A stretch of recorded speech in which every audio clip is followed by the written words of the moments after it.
బెంగాల్లో బీజేపీ ప్రభుత్వం అధికారంలోకి వచ్చిన తర్వాత చకచక నిర్ణయాలు తీసుకుంటా ఉన్నారు. ఇప్పటికే 14 రాష్ట్రాల్లో బీజేపీ కషాయ జెండా రెపరెపలాడుతూ ఉంది. తాజాగా బెంగాల్లో కూడా బీజేపీ అధికారాన్ని సాధించుకుంది. అధికారంలోకి వచ్చిన 24 గంటల్లోనే సరిహద్దు భూ సమస్యని పరిష్కరించారు ముఖ్యమంత్రి సువేందు అధికారి. గడిచిన 40-50 డేస్లోనే అనేక కీలక నిర్ణయాలు తీసుకున్నారు. ఇప్పటికే బంగ్లాదేశీ చొరబాటుదారుల్ని లక్షలాది మందిని సరిహద్దులు దాటించారు. 14 ఓపెన్ జైల్స్ నిర్బంధ కేంద్రాలు ఓపెన్ చేశారు. తాజాగా బీజేపీ ప్రభుత్వం ముఖ్యమంత్రి ఒక కీలక నిర్ణయం తీసుకున్నారు. ఇప్పటికే మమతా బెనర్జీ పరిపాలనలో జరిగిన అవినీతి మొత్తాన్ని వెలికితీసే కార్యక్రమం మొదలైంది. రికవరీ కూడా ప్రారంభించారు.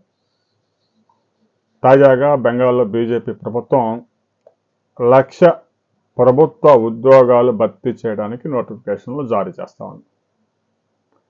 బీజేపీ అధికారంలోకి వస్తే 1,00,000 ఉద్యోగాలు ఇస్తామని ప్రకటించారు. హామీ ఇచ్చిన విధంగానే 1,00,000 ఉద్యోగాలు, అందులో ఒక 50,000 టీచర్ పోస్టులు, ఒక 20,000 పోలీసు ఉద్యోగాలు ఉంటాయి. మిగతా డిపార్ట్మెంట్స్లో ఒక 30,000, మొత్తం కలిపి 1,00,000 ఉద్యోగాలు రాబోయే 6 నెలల్లోనే భర్తీ చేసేందుకు ప్రభుత్వం చర్యలు తీసుకుంది. దీనికి తోడు ఎన్నికలలో ఇచ్చిన హామీ మేరకు నిరుద్యోగులకు 3,000 రూపాయల నిరుద్యోగ భృతి ప్రారంభమైంది. దేశంలో నిరుద్యోగ భృతి అందిస్తున్న ఏకైక రాష్ట్రం బీజేపీ. రాబోయే రోజుల్లో మరికొన్ని కీలక పథకాలని ప్రారంభించబోతా ఉంది బీజేపీ.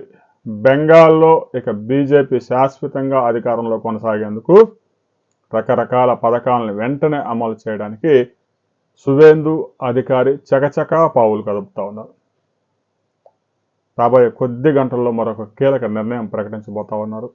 ఆ తర్వాత మరిన్ని వివరాలతో మరో వీడియోలో మనం కలుసుకుందాం.